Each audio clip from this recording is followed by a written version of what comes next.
Eric, about not living from memory. You have framed it from your own experience that, like, you're not a father, but when your daughter appears, the father appears. Your daughter leaves, the father leaves. And, you know, with your mom, it's the same with the son role, granddaughter, etc. And that makes sense to me, but I feel for me it is still very much mental. I don't know how you interact with someone without all of the not fully formed ideations already projecting before you have a chance to notice it. Because by the time you notice that you're interacting with someone based on a memory, the horse has already left the barn. So yes, but actually it's not that the image coming to you, like when your parents come in, the idea of being a son don't come at some point, but you realize your parents see you as a son and they're gonna see you like that, and so you live according to their fantasy, but out of respect to a certain point. That doesn't mean you think you're a son. I mean, when I'm with my daughter, I'm not a father, but she sees me that way, so I know what will, or she will encounter a certain attitude, so as far as I can, I try not to challenge them. But according to our own ability, we may change the fantasy she had. But that doesn't mean I think myself as a father. I never did, I don't know what it could mean. So it's just respecting the surrounding. You must respect the surrounding. Up to a certain point. If you see the surrounding as an ability to challenge himself, then it's your duty to go there, but you must be very, very soft. I'm not going to tell my daughter, you know, you have no father, because it could be difficult for her to discover that. So I leave space for her to one day to realize I have no father. That will be a discovery, that will be an experience, that will be of deep value. If I will tell her that, either she will not understand, or maybe she'll be hurt. It will bring nothing in her. So you leave space for your surrounding to realize something, but you never accent it. It's like you're not going to say to a Christian, there is no God. You're not going to say to you know, you don't say somebody who believes in democracy, it means nothing. You don't say somebody who believes in marriage, it means nothing. You don't say somebody who believes in fidelity, it doesn't exist. It's very important not to challenge the surrounding. You must listen to the surrounding, and according to his abilities, you act. Like if a policeman stops you because you drive too fast, and he said you're driving too fast, you're not going to say, what does that mean? You know, I'm driving the way I drive, why you call it too fast? If it was in Germany, it'd be different. No, he's a policeman. He joined the police because he wanted some rules to stimulate him in some way. So you must encounter him in the way show him respect, show you love, show him affection, that you understand his point of view. You're totally right, that of course, according to the law, you were too fast and you're so sad, you're so terribly challenged by this fact, and so on. And eventually, if you do that, generally you don't get the fine. So, does mean living according to the fact. I'm not saying what I think. You never say what you think. First I think nothing, and then if I would say what I think, I would have no more friends. So, somebody said, what do you think? I don't think there. There's nothing to think. I can see how people function, but it's not for me to say anything. What for? People cannot take comment. Yeah, people like comment and say, oh yes, you're great, but we can take the comment, that's really stupid what you do. People come and say, oh, I'm doing that. They're so proud of it. It's really stupid what you do. People cannot take it. So I said, it's great what you do, it's fantastic. Deepen your involvement. Then later on, people said, oh, I wasted my time. You didn't waste your time, you didn't have that to see That, so for me, respect is the first element in life. People cannot take challenges too. They've been so hurt when they're young, they're so proud of themselves. You cannot say anything to people.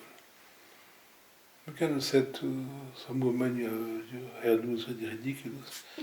People never forget, 10, 20 years later, you still remember it. It's ridiculous, but it's like that. So you say, oh, it's a wonderful hairdo you have.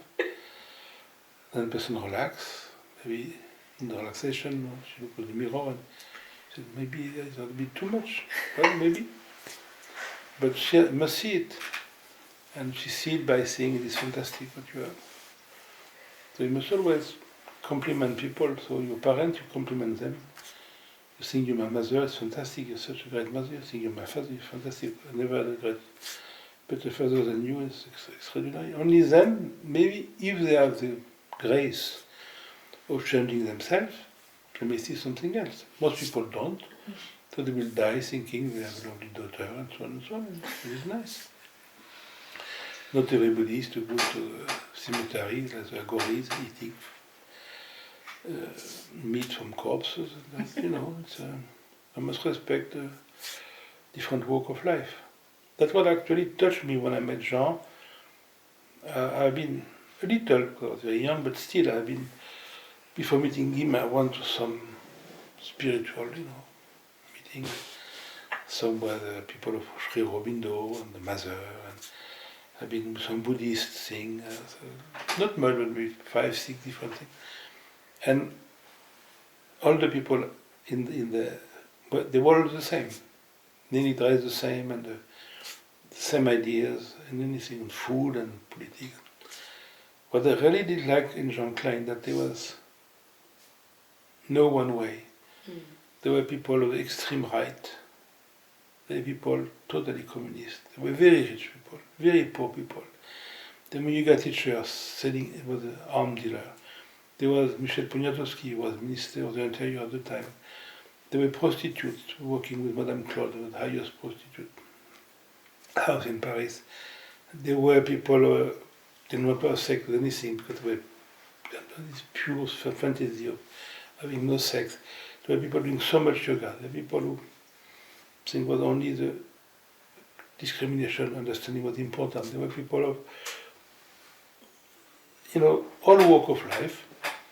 And when they were with Jean, they gave up of their fantasy. They kept the same. But the time we were together, what was important, it was seeing oneself. Not changing oneself.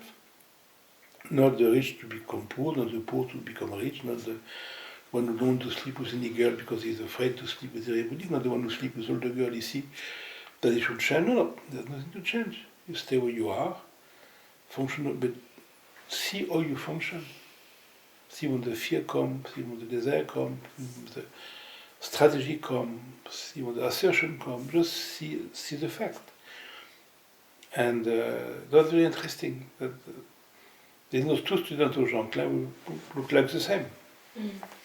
Maybe in yoga teaching, yes, we have some closeness, but even there, it's very different because everybody has taken it according to his own abilities. We all have different abilities. So that's called respect. You need to become anything. Many people around Jean who like Indian tradition, many people didn't give it down to Indian tradition. Why would I be interested in something I'm not interested in? Why will I stop my interest in something? Some people play tennis, some people read the Vedas. What is the difference? It must come from the heart, from the evidence. You live according to what is evident for you, but it's not important the way we live. It's only important if I forget what is important. Then, I must live like that, I must eat like that, I must not sleep like that, no sex, or I must be married, or I must be celibate, or I must be wealthy, I must live in poverty, I must be a scholar, or I must... then because I forget the essential. So I remember what is essential, which is what I cannot remember, but which I cannot forget at the same time. My life becomes irrelevant for me. So there's nothing to change. It changes by itself. When you're young, you eat like that. Later on, you eat differently. But when you're young, your sexual life is like that. When you're old, it's different. Yes, things change. But what is the problem? So with your parents, it's the same thing. You surrender to them. You love them the way they are. They cannot see you differently than they do. According to their intelligence, they see you more like this, more like that. You respect it. Don't ask them ever anything. Never ask them to understand you. They can't. They can't understand themselves, but they could understand you. Never ask them to accept yourself. They can't accept themselves. They will never accept yourself very deeply. Don't ask them to listen to yourself. They don't listen to themselves. They cannot listen to you. Don't worry. Ask them nothing. Give them everything you can, and the relation is perfect. And same thing when you find your husband, when you find a lover, when you find a dog, when you have a neighbor, and the same relation with the government. You give everything to the state, you ask nothing. Then life is happy. The moment you will ask your parents to understand you, respect you, listen to you, life is hell. You'll be always deceived. So when you ask the neighbor to, you'll be deceived. Neighbor is exactly as it should be, your parents too, the government too, the opposition too. Your body is exactly as it should be. If you ask anything to your body, you live in hell. My body should be different. That's the highest stupidity. My body is exactly as it should be. Why? Because it's like that. Everything changes. But asking anything is a lack of respect. Respect is the first rules. There's no other one.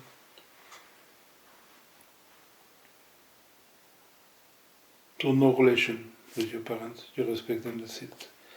But they're not your parents. They don't know that. It's too bad for them. But you respect the fantasy. Like when you meet Christian, you respect the fantasy.